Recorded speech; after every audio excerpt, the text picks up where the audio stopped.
In April 1916, a British general burned his own flag, smashed his own guns, and surrendered more than 13,000 soldiers to the Ottoman Empire.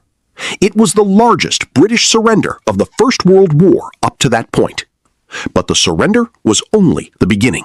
For nearly 5 months, the soldiers inside the town of Kut al-Amara had been trapped by the Ottoman army. They were starving, disease was everywhere, and men were dying by the dozens every day. Outside the town, a British relief force had been fighting battle after battle to save them. It lost around 23,000 men. More soldiers died trying to rescue the garrison than were actually trapped inside it. And the general responsible for the disaster? While his soldiers were marched into captivity, he would spend much of the rest of the war living comfortably in an Ottoman villa, swimming in the Sea of Marmara, and socializing with senior Ottoman officials. This is the forgotten story of the Siege of Kut. November 1914. The First World War had barely begun when Britain went to war with the Ottoman Empire. British Indian troops landed in Mesopotamia with a simple mission: protect the oil facilities at Abadan. The British Royal Navy had recently begun moving from coal to oil-powered ships, and the oil installations in southern Mesopotamia were strategically vital. So the British secured the area around Basra. And then they kept moving. They captured more territory: Basra, Qurna, Amara, and Nasiriyah. Each victory came relatively easily, and every easy victory created the temptation for another advance. The problem was that the British supply lines were stretching hundreds of kilometers into hostile territory. The medical services were inadequate. Transport was limited, and the climate was brutal. Temperatures could swing from extreme heat to freezing rain, while seasonal flooding transformed the landscape into enormous swamps. But the British command wanted results. They wanted Baghdad. By 1915, General Charles Townshend was commanding the 6th Puna Division. Townshend was ambitious. He came from a distinguished military family and had spent much of his career looking for the victory that would make his name famous. Mesopotamia seemed to offer exactly that opportunity. In September 1915, his troops captured Kut al-Amara, a town sitting inside a loop of the Tigris River. It was another victory, and Townshend celebrated it. But then came the order that would change everything: advance on Baghdad. Townshend actually warned his superiors that the army was not ready. His supply line was already more than 600 kilometers long. He needed more transport, more equipment, and more men. But General John Nixon ordered him forward. Baghdad was one of the great cities of the Islamic world, and capturing it would be a tremendous propaganda victory for Britain. So Townshend marched north with roughly 11,000 men. They were exhausted, undersupplied, and the Ottoman army was waiting. On November 22nd, 1915, Townshend reached the ancient ruins of Ctesiphon, roughly 25 miles south of Baghdad. The Ottoman commander, Nureddin Pasha, had prepared defensive positions. The battle lasted 3 days and became a bloodbath. Townshend's force suffered roughly 4,600 casualties. The Ottomans suffered heavy losses as well, but they had one enormous advantage: they were closer to their reinforcements. Townshend was hundreds of kilometers from his main base. Both armies eventually decided to retreat, but the Ottomans realized the British were withdrawing first. They changed direction and began pursuing them. The retreat became a nightmare. British soldiers stumbled south along the Tigris. The wounded were carried on boats. Equipment was abandoned. Men who collapsed were sometimes left behind. Ottoman troops and local fighters harassed the retreating column. By December 3rd, Townshend reached Kut. His force had been reduced to roughly 8,000 effective fighting men. Townshend had a choice: continue south toward Basra, or stop at Kut and wait for relief. He chose Kut. The town seemed defensible. The Tigris surrounded it on 3 sides. and Townshend believed the British would rescue him within weeks. He estimated that his supplies could last around 2 months on full rations. It seemed like a reasonable gamble. It wasn't. By December 7, the Ottoman army had surrounded Kut. The river that had seemed like a defensive advantage had become a prison wall. There was almost no way out and no reliable way to bring supplies in. The first major Ottoman assault came on Christmas Eve. It failed. The British defenders held their positions and inflicted heavy casualties. For one brief moment, morale returned. That evening, officers sat down to a Christmas dinner. There was asparagus, plum pudding, and whiskey. The enlisted men received more modest rations. But nobody inside Kut understood what was coming, because outside the town, the British relief force was already struggling. In January 1916, British troops attacked Ottoman positions in an attempt to break through to Kut. The attacks failed.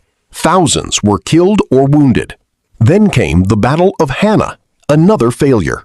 Then another attack, and another. Every failed attempt meant thousands more casualties. But there was another consequence. Every day the relief force failed was another day the men inside Kut consumed their remaining food. By late January, rations had been cut. Fresh meat was gone. Eventually, the British began eating their horses and mules. But many of the Indian soldiers refused. For some Hindu, Muslim, and Sikh troops, eating those animals carried severe religious or social consequences. For them, starvation was preferable to returning home as outcasts. So they starved. The consequences were horrific. Scurvy, dysentery, malaria, jaundice, and pneumonia spread through the garrison. Inside Kut, the hospital overflowed. Men who appeared relatively healthy could return from the trenches, lie down, and never wake up. By the final weeks of the siege, dozens of soldiers were dying every day. The garrison was slowly disappearing. Outside Kut, the British kept trying. In March, another major attack failed, producing thousands more casualties. The relief army was becoming a graveyard. By April, the final British attempts were underway. The troops fought their way toward the Ottoman defenses at Sanayet. They came within roughly 10 miles of Kut. The trapped soldiers could hear the fighting. They knew help was close, but the British could not break through. The relief force had now suffered roughly 23,000 casualties, and it still hadn't reached the garrison. Then the British tried something desperate: air supply. Aircraft of the Royal Flying Corps began dropping food and medical supplies into Kut. It was one of the earliest major military air supply operations in history. The pilots flew again and again through dangerous weather and Ottoman anti-aircraft fire. Some aircraft were lost. Much of the food landed in the river. Some fell into Ottoman hands. The supplies that actually reached the starving soldiers were nowhere near enough. Then came the final attempt. A British paddle steamer called the Qurna, loaded with supplies, tried to run the Ottoman blockade. It was supposed to reach Kut by river. It never made it. Ottoman artillery stopped the ship. The Qurna was captured. The last hope of the garrison was gone. There was only one option left: negotiation. British representatives crossed toward the Ottoman lines under a flag of truce. They carried an extraordinary offer: money, large amounts of it. The British offered £1 million. The Ottomans refused. They doubled the offer to $2 million. Still refused. The Ottoman government had no intention of buying back a victory it had already won. On April 26th, Townshend requested an armistice. The terms were eventually made clear: unconditional surrender.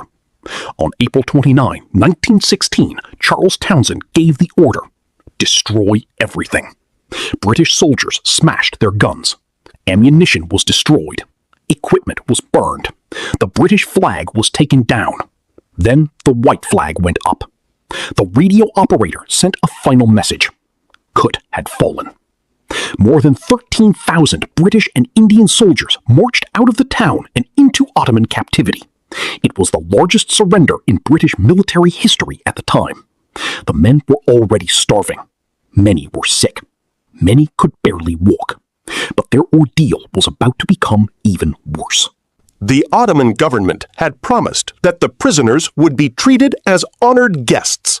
Instead, thousands were marched toward Baghdad and then deeper into Anatolia.